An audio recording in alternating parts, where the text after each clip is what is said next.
अब सीए में देखा जाए तो लॉ में आपको सबसे पहले इंपॉर्टेंट है, चार टॉपिक आते हैं। सबसे पहले आता है इंडियन कॉन्ट्रैक्ट एक्ट। अब ये टॉपिक क्यों इंपॉर्टेंट है मैं आपको बताता हूँ। इंडियन कॉन्ट्रैक्ट एक्ट ये आपको एक चैप्टर से सीएमए में लॉ में, ठीक है। उसके बाद देखा जाए तो आपको आता है सेल ऑफ गुड्स एक्ट। उसके बाद आपको एक थर्ड आता है निगोशिएबल इंस्ट्रूमेंट एक्ट।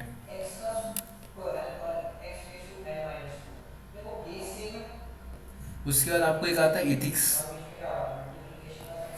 अब देखो, आपको देखा जाए तो टोटल चार टॉपिक है, मतलब चार चैप्टर्स है। अब सीएमए में लॉ में क्या आपको सबसे ज्यादा स्कोरिंग क्यों है? क्योंकि Indian contract, sale of goods and negotiable instrument है, ये तीन चैप्टर की मैं बात करूँ ना तो ये 70% वेटेज है। और आपका एक ही चैप्टर है जो है आपका 30% की, जो इथिक्स है। और आपको पासिंग के लिए कितने मार्क्स चाहिए? 100 में से 50 चाहिए मेरे हिसाब से। आपके हिसाब से पता नहीं मेरे को, बट मैंने जितना पढ़ा है तो मेरे हिसाब से 100 में से कितने चाहिए आपको इस सब्जेक्ट में? 50 चाहिए। अब देखो, आपको मैं बताता हूँ एक ट्रिक कि कैसे इसमें आप मैक्सिमम स्कोर कर सकते हो। सबसे पहले मैं आपको बताऊंगा कि अगर आपको पास होना है ना तो सबसे पहले कॉन्ट्रैक्ट को फोकस करो, क्योंकि कॉन्ट्रैक्ट में सबसे ज्यादा क्वेश्चंस पूछे जाते हैं। मैं अगर कॉन्ट्रैक्ट, आप सोचो तीन सब्जेक्ट को 70 में डिवाइड कर दो तो कितना आएगा मोटा माटी, मतलब 23 मार्क का आएगा एक चैप्टर। तो इंडियन कॉन्ट्रैक्ट एक्ट 25 मार्क पकड़ो, ये 25, और एथिक्स कितना है 30 मार्क। तो मार्क्स कितने हो गए आपके? 55 मार्क्स हो गए।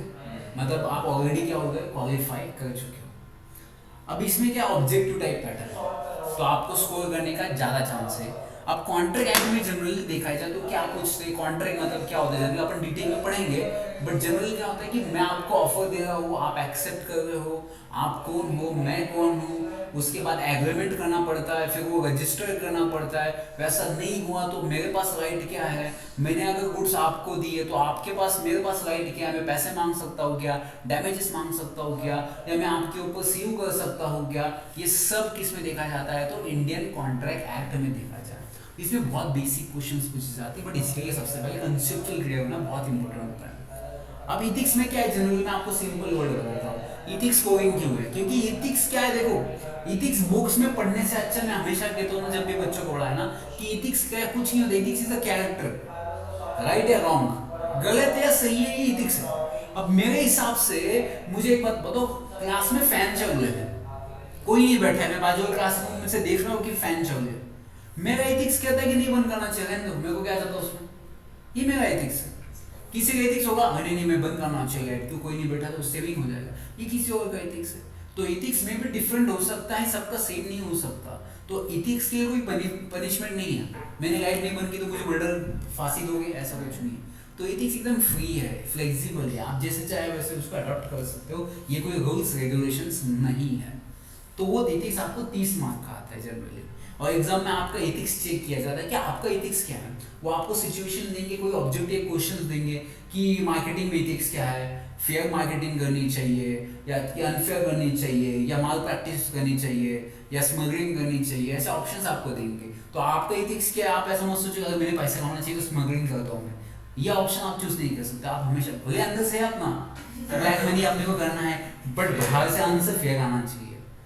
मैं भले अंदर से बहुत अनफेयर हूँ, पता है, आई एम कंपनी सेक्रेटरी, हाँ मुझे कंप्लायंस नहीं, कंप्लाई करना अच्छा नहीं लगता, बट स्टिल, पर मैं पता थोड़ी कि सी से मैं कंप्लायंस नहीं करता, बट नहीं, एथिक्स आप दिखाओ आपके एग्जाम में। ये 30 मार्क का आपका है, इंडियन कॉन्ट्रैक्ट 25 मार्क का है, कम से कम 50-55 मार्क है आपके यहाँ पे भी। फिर आपका बचा क्या, सेल ऑफ गुड्स एक्ट, सबसे इंपॉर्टेंट। इसमें आपको 20, कम से कम 20-22 मार्क पकड़ लो। आप इसके अगर 25 भी मार्क पकड़ लो तो आपका कितना हुआ है, 18 मार्क्स खत्म करें यहाँ पे, बचा क्या 20 मार्क के लिए सिर्फ निगोशिएबल इंस्ट्रूमेंट एक्ट। और आपको सेल ऑफ गुड्स एक्ट आपने करनी है, बहुत इजी है। सेल ऑफ गुड्स एक्ट में क्या होता है, जनरली अपन किसी को गुड्स देते हैं, सेल कर दी है, उसके बाद अपने पास क्या राइट है, कैसा सेल करने का, आज सेल किया, 2 दिन के बाद सेल किया तो उसका कॉन्सिक्वेंसेस क्या है। मैंने गुड्स गाड़ी में भेज दिए, उसमें कुछ डैमेजेस हुआ, मैंने गाड़ी में गुड्स डाल दिया, आपका फोन आया कि मैं पैसा नहीं दूंगा, इस केस में क्या होगा, तो वो सेल ऑफ गुड्स एक्ट सिखाता है, इंडियन कॉन्ट्रैक्ट एक्ट ये सिखाता है कि कॉन्ट्रैक्ट कैसे करना है लोगों के साथ। उसके बाद की process sale of goods act सिखाता है कि आपको सेल कैसे करना है, और उसके बाद पैसा कैसा लेना है देना है, उसे निगोशिएबल इंस्ट्रूमेंट एक्ट कहते हैं। कि मैंने चेक दिया तो उसकी वैलिडिटी क्या है, चेक पे अगर मैंने क्रॉस किया तो वो कैसा है, मैंने बिल ऑफ एक्सचेंज दिया तो उसका कैसा है, मैंने किसी को प्रॉमिसरी नोट दी कि मैं प्रॉमिस करता हूँ कि मैं 1 महीने के अंदर मैं आपको पैसा दूंगा, तो उसका कॉन्सिक्वेंसेस क्या होगा, मैंने पैसा नहीं दिया तो प्रॉमिस कैसा करना है, प्रॉमिस 2 लोगों में होता है या 3 लोगों में होता है या पब्लिक में होता है या दोनों में ही होता है, ये डिफाइन किया जाता है। तो देखा जाए तो आपका सीक्वेंस उस हिसाब से लिया है। तो पहले आ जाओ, कॉन्ट्रैक्ट करते हैं, फिर अपन बेचते हैं, फिर पैसा लेते हैं, दैट इज निगोशिएबल। और बाद में ये सब अच्छा होना चाहिए, ये सब चीज़ें एकदम प्रॉपर होनी चाहिए, फेयर होनी चाहिए, वो होता है एथिक्स। तो ऐसा आपका पूरा सिलेबस इंस्टीट्यूट में कवर कर दिया है, स्टार्टिंग से लेके एंडिंग तक। ये आपकी लाइफ है जिंदगी की। जब शादी करते ना आप, शादी क्या है, कॉन्ट्रैक्ट है। मैं ऑफर देगा, उसने एक्सेप्टेंस किया तो शादी होगी ना, है ना। उसके बाद सेल ऑफ गुड्स एक्ट होता है, वो खाना देगी तो मैं घर में पैसा दूंगा, that is sale of goods act, है ना। पैसे कैसे दूंगा, नेगोशिएबल इंस्ट्रूमेंट एक्ट, मैंने चेक दूंगा या उसको प्रॉमिस दूंगा या बिल ऑफ एक्सचेंज दूंगा। और घर में हम दोनों कैसे होने चाहिए, इथिकल होने चाहिए, एक दूसरे की रिस्पेक्ट करनी चाहिए हमें घर में। तो ये क्या है, शादी ही आपका लॉ का सिलेबस। इसको प्यार से पढ़ो तो आपको कोई भी क्वेश्चन डिफिकल्ट नहीं रहेगा, और आपने कंसेप्ट अगर आपकी हर कंसेप्ट क्लियर हो जाएगा, तो मैं आपको गारंटी देता हूँ कि ऐसा कोई भी क्वेश्चन ऐसा नहीं है कि आपको जो समझ नहीं आएगा। अपन जैसे एक एक चैप्टर कवर करेंगे, उसकी इमीडिएट बाद अपन क्या करेंगे, क्वेश्चन सॉल्व करेंगे, और जो क्वेश्चंस में आपको डाउट रहेगा अपन इमीडिएट वहाँ पे सॉल्व कर देंगे। बट पहले सबसे कंसेप्ट क्लियर करना ये सबसे इम्पोर्टेंट है, ठीक है।